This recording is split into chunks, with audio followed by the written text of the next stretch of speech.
um, give you a chance to. So I'm going to talk about the Celtic calendar, how we use it when I work with women as a tool, and give you a space to reflect on how you may be using it already without realizing, and how you might embed it in your practices as a tool that you can use to help yourself feel more resilient. Then there'll be a chance for some reflections from you, and then we'll talk a little bit about how you can go further with this work if you want to go deeper with it. So that's our structure for the rest of the session. So firstly, why before I tell you what the Celtic calendar is, why is it useful? Why is it important? And what I've realized over the 15 years or so I've been working with it is that I think it gives us a wonderful template to deal with change gracefully and elegantly, rather than either clinging on to things and wanting them always to be the same, or throwing away any stability whatsoever. But that ability to sort of move with change in an elegant way, but also with a sense of an underlying security and stability as well. So I think that's one of the gifts. I think also a sense of belonging to something that's larger than ourselves, and a sense of a container and a structure that we can trust. And I think when so much in the world, so many of the structures that we would have taken for granted just seem to be being swept away, particularly on the global level. The sense that there is something that's bigger than all of that, bigger than all the insanity, and that will still be there long after whatever personalities are bestriding the world at the moment have gone. I get an enormous amount of comfort from.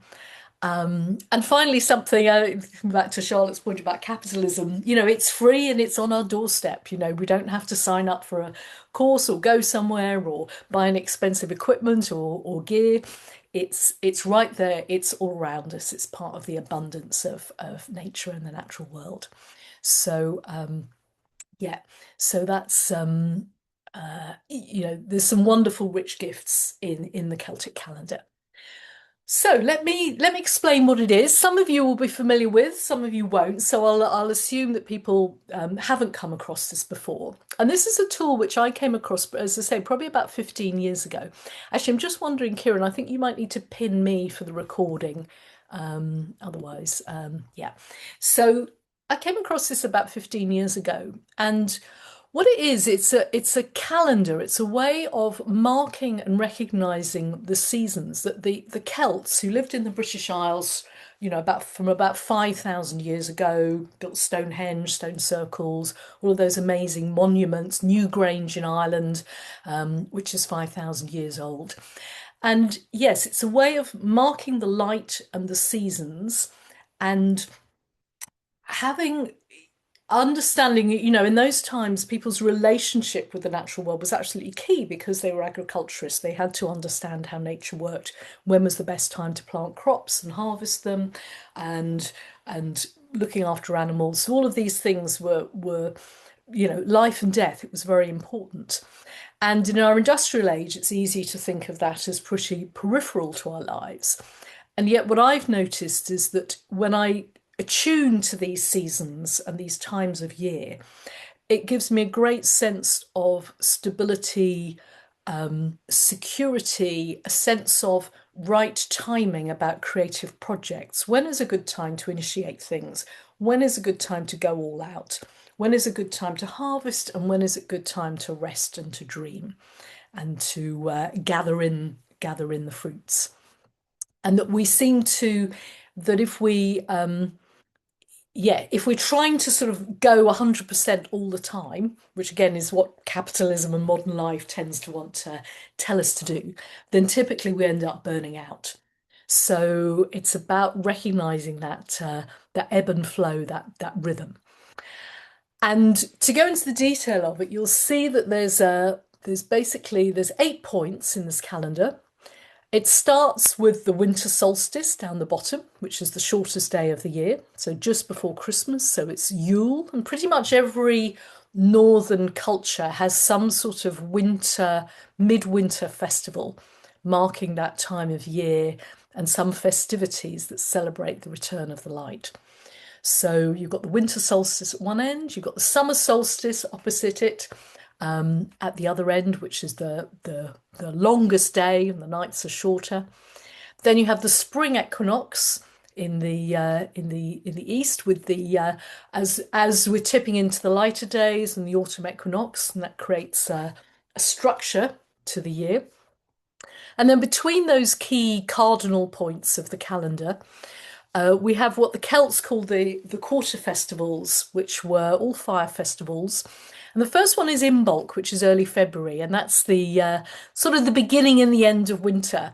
And coming back to your point, Claire, about resolutions, in sort of Celtic practice, in fact, that's the time when you start making resolutions, when you're starting to come out of the really deep rest, internal dreaming phase of winter into what might I want to be forming.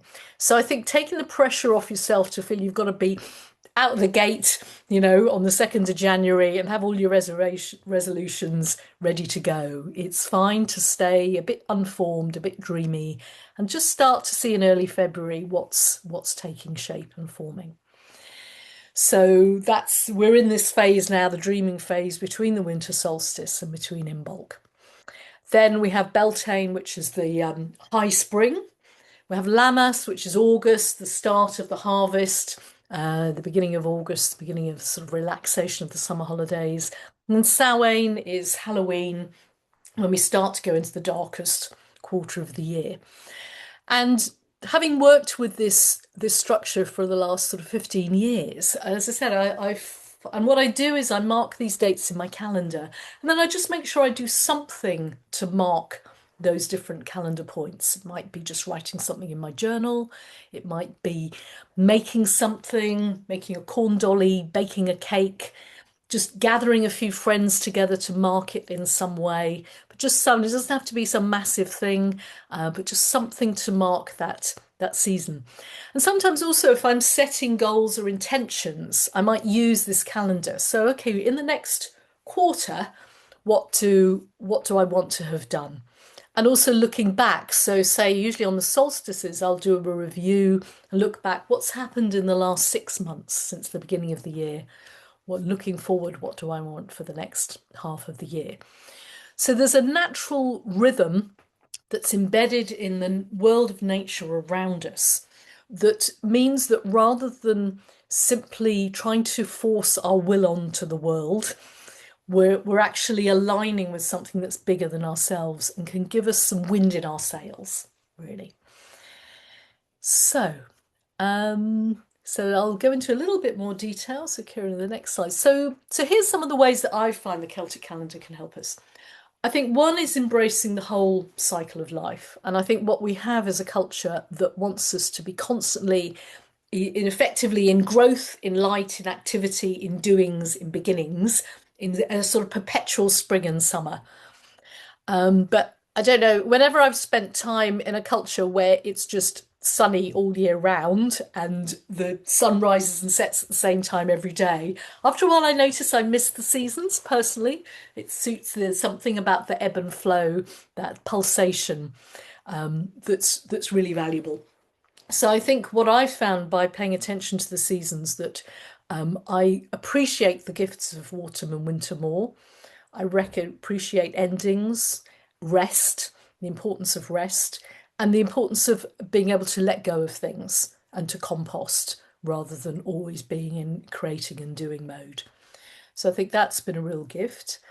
Second one, there's something about this sense of something that's bigger than ourselves. My motto last year was it's better to light a candle than to curse the darkness. And I think it's so easy to feel overwhelmed by world events at the moment, and the importance of really doubling down on our practices that keep us centered and grounded. And this is a picture of Newgrange, the passage tube in Ireland, which is 5,000 years old, and its passage is aligned to sunrise on the winter solstice. And the light for 3 days in the year, the light comes down the passage. So a sense that this is this ancient wisdom that people before us knew and valued. And I think the light is something that is beyond human capacity to interfere with, that it's something that's bigger than us. And so there are larger things that are holding us, um, even in the amidst the sort of turbulence of our world at the moment. And then finally, the third point is that something about connecting with our landscape. And what I used to do was I used to love going off, and I still love traveling, and I'd go to these sort of these long haul trips and have these immersions in the wilderness in South Africa or the Sinai Desert or places like that. And those are wonderful experiences. And what connecting with the seasons of the British Isles taught me is how to enjoy the smaller, less dramatic, but still very nourishing gifts of our seasonal landscape. And that it's all out there on my doorstep, whether I live in a city or whether I live in the countryside, I can connect with the changing seasons, and I'm more likely to notice them than if I simply ignore them and it's just part of the backdrop of my life. So that's quite a lot of information there. Let's um, let's see how this is landing with you. What thoughts, responses you have, or questions indeed.